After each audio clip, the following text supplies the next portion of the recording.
नमो नमः। मनुस्मृति द्वितीय अध्याय उपनयन संस्कार का वर्णन चल रहा था। उपनयन संस्कार की आयु ब्राह्मण, क्षत्रिय और वैश्य के लिए क्रमशः 8, 11 और 12 वर्ष निर्धारित की गई थी और इससे दुगना समय दिया गया था कि तब तक उपनयन संस्कार अवश्य हो जाना चाहिए। यानी ब्राह्मण इत्यादि का 16, 22 और 24वें वर्ष तक उपनयन संस्कार होना आवश्यक होता है। किंतु यदि इस अवधि तक भी उनका उपनयन संस्कार नहीं होता है, वो अध्ययन, वेद इत्यादि का आरंभ नहीं कर पाते हैं, तो उन्हें एक व्रात्य कहा जाता था, समूह से निष्कासित कर दिया जाता था। ऐसे व्रात्यों के साथ किसी प्रकार का संबंध नहीं रखना चाहिए, इसका उल्लेख इस 40वें में किया गया है। नेतैरपूतैर्विधिवद आपद्यपि हि कर्हिचित् ब्राह्मण योनांश्च संबंधान आचरेद ब्राह्मणः सः।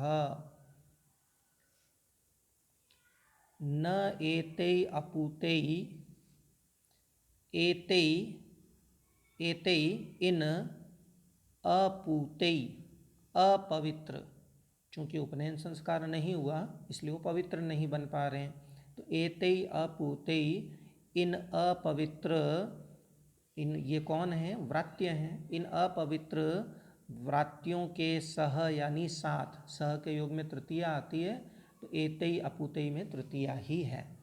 तो एतै अपूतै सह, इन अपवित्र व्रात्यों के साथ आपदि अपि, आपद काल में भी, आपत्ति काल में भी, विधिवत नियमानुसार, कर्हिचित कभी भी,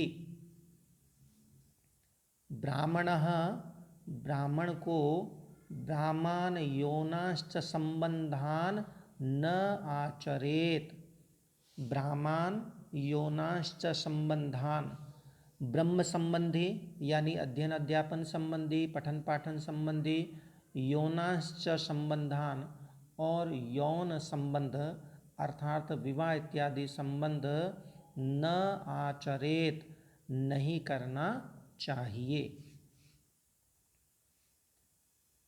अब उपनयन संस्कार के उपरांत ब्रह्मचारी किस तरह के उत्तरीय वस्त्र धारण करे, किस प्रकार के अधोवस्त्र धारण करे, इसका उल्लेख इस अगले श्लोक में है। कार्ष्णरौरववास्तानि चर्माणि ब्रह्मचारिण वशीरन्नानुपूर्वेण क्षाणक्षोमाविकानि च। ब्रह्मचारिणः, ब्रह्मचारी, ब्राह्मण, क्षत्रिय, वैश्य, तीनों प्रकार के ब्रह्मचारी क्रमशः कार्ष्ण रौरव वास्तानि चर्माणि वशीरन, क्रमशः क्या है? कार्ष्ण कृष्ण मृग, रौरव रुरु मृग और वास्तानि, वास्त यानी छाग, बकरा, अज जिसको कहते हैं, तो बकरे के चर्माणी, चर्म, वो उत्तरीय के रूप में, दुपट्टे के रूप में, वशीरन पहने, धारण करे, और आनुपूर्वेण और क्रमशः ही क्षाण क्षौम आविकानि च, क्षाण यानी सन से बने हुए यानी सूती, क्षौम क्षुमा से बने हुए यानी रेशमी, और आविकानि अवि से बने हुए, अवि से प्राप्त, भेड़ से प्राप्त यानी ऊनी, सूती, रेशमी और ऊनी अधो वस्त्रों को वशीरन क्रमशः, आनुपूर्वेण वशीरन क्रमशः धारण करे। ब्रह्मचारी को, ब्राह्मण इत्यादि तीनों को ही मेखला धारण करनी होती है। मेखला के विषय में, मेखला कहते हैं करधनी को, जो कमर में पहनते हैं, जिसे हम कंदोड़ी भी कहते हैं। तो मेखला कैसी होनी चाहिए इसका वर्णन किया गया है। मौंजे तिव्रत समाश्लक्षणा कार्या विप्रस्य मेखला क्षत्रियस्य तु मौरवी ज्या वैश्यस्य क्षणतांतवी। विप्रस्य मेखला, ब्राह्मण की मेखला। मौंजी, मुंजा नामक घास की बनी हुई, मूंज की बनी हुई। तिव्रत, तिव्रत यानी तीन लड़ों वाली, तीन रूप में बटी हुई। समा, समान तथा श्लक्षणा कार्या, तथा चिकनी कार्या यानी करनी चाहिए, बनानी चाहिए। तो ब्राह्मण की मेखला कैसी होनी चाहिए? मौंजी, मूंज की बनी हुई। तिव्रत, तीन प्रकार से बटी हुई, तीन लड़ी। समा, सब जगह से समान। और श्लक्षणा, चिकनी कार्या करनी चाहिए। क्षत्रियस्य तु, जबकि क्षत्रिय की तो, क्षत्रिय की मेखला तो मौरवी, मूरवा नामक घास की बनी हुई, जिससे ज्या बनाते हैं, धनुष की प्रत्यंचा बनाते हैं, उसकी कार्य यानी करनी चाहिए, बनानी चाहिए। और वैश्यस्य, वैश्य की, वैश्य जाति के ब्रह्मचारी की मेखला क्षणतांतवी, शन के या धागे से बनी हुई यानी सूत की बनी हुई कार्या करनी चाहिए, बनानी चाहिए। कार्या शब्द का संबंध सबके साथ होगा, मेखला शब्द का संबंध भी सबके साथ होगा। जैसे विप्रस्य मेखला कार्या, विप्र की मेखला बनानी चाहिए। इसी प्रकार क्षत्रियस्य मेखला कार्या, क्षत्रिय की मेखला बनानी चाहिए। इसी प्रकार वैश्यस्य मेखला कार्या, वैश्य की मेखला बनानी चाहिए। अब यदि ये मुंजा इत्यादि नहीं मिल पाते हैं तो उनका एक विकल्प भी यहाँ दिया गया है। मुंजा लाभे तु कर्तव्या कुशास्मन्तक बलवजैः तीव्रता ग्रंथिनेकेन त्रिभिः पंचभिरेव वा। मुंजा लाभे, मूंज आदि के अलाभे, लाभ न होने पर, प्राप्ति न होने पर, मूंज इत्यादि न मिलने पर, ब्राह्मण को मूंज न मिले, क्षत्रिय को मुरवा घास न मिले, वैश्य को शण न मिले, तो मुंजा इत्यादि की प्राप्ति न होने पर कर्तव्याः बनानी चाहिए। तो यानी तो, जबकि कर्तव्याः बनानी चाहिए। क्या बनानी चाहिए? वो मेखलाएं, मेखला बनानी चाहिए। किनकी?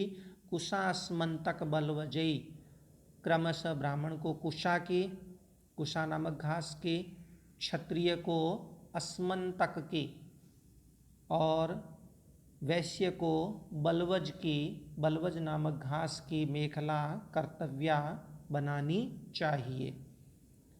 और वो जो मेखला हो वह तीव्रता, तीन लड़की हो, ग्रंथिनेकेन त्रिभिः वा, और उसमें जो गांठ होनी चाहिए उसके बारे में बता रहे हैं कि ग्रंथिना एकेन, एकेन ग्रंथिना, एक लड़ वाली, त्रिभी, तीन लड़की, पंचभिरेव वा, अथवा पांच, क्षम्यताम, तीव्रता यानी तीन लड़की, लड़ों वाली, और एकेन ग्रंथिना, एक गांठ की, त्रिभी, तीन गांठ की, पंचभिरेव वा, अथवा पांच गांठ की कर्तव्या बनानी चाहिए। ऐसा नहीं है कि यहाँ ब्राह्मण क्षत्रिय वैश्य क्रमशः तीन लड़की या एक लड़की या पांच लड़की बनाएं। सभी के लिए तीन लड़की होनी चाहिए, और साथ ही साथ अपने कुल के आचार के अनुसार वो एक गांठ की या तीन गांठ की या पांच गांठ की बना सकते हैं। कार्पासमुपवीतं स्याद् विप्रस्योर्ध्वव्रतं त्रिव्रत षणसूत्रमयं राज्ञो वैश्यस्य आविकशौत्रिकम्। ब्रह्मचारी उपनयन संस्कार के अंतर्गत यज्ञोपवीत धारण करते हैं, जनेऊ धारण करते हैं। वो जनेऊ किसका कैसा होना चाहिए, इसका वर्णन यहाँ है। कार्पासम उपवीतम स्याद विप्रस्य, विप्रस्य विप्र का, ब्राह्मण का, ब्राह्मण का उपवीतम, उपवीत यज्ञोपवीत जनेऊ कार्पासम कपास का बना हुआ ऊर्ध्ववृत्तम ऊपर की ओर बटा हुआ और तीव्रत 3 लड़ों वाला होना चाहिए। स्यात् यानी होना चाहिए।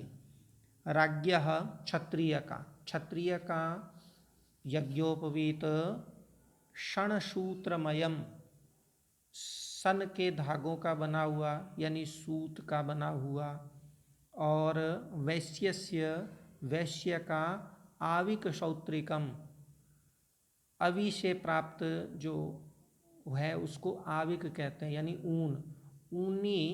ऊन के सूत्रों का ऊन के धागों का बना हुआ स्यात् यानी होना चाहिए। अस्तु, अब दंड इत्यादि किस प्रकार के धारण करने चाहिए, भिक्षाचरण किस प्रकार से करना चाहिए, इसका वर्णन आगे के पद्यों में आएगा। तब तक के लिए नमो नमः, नमस्कार, पुनर्मिलामः, धन्यवाद।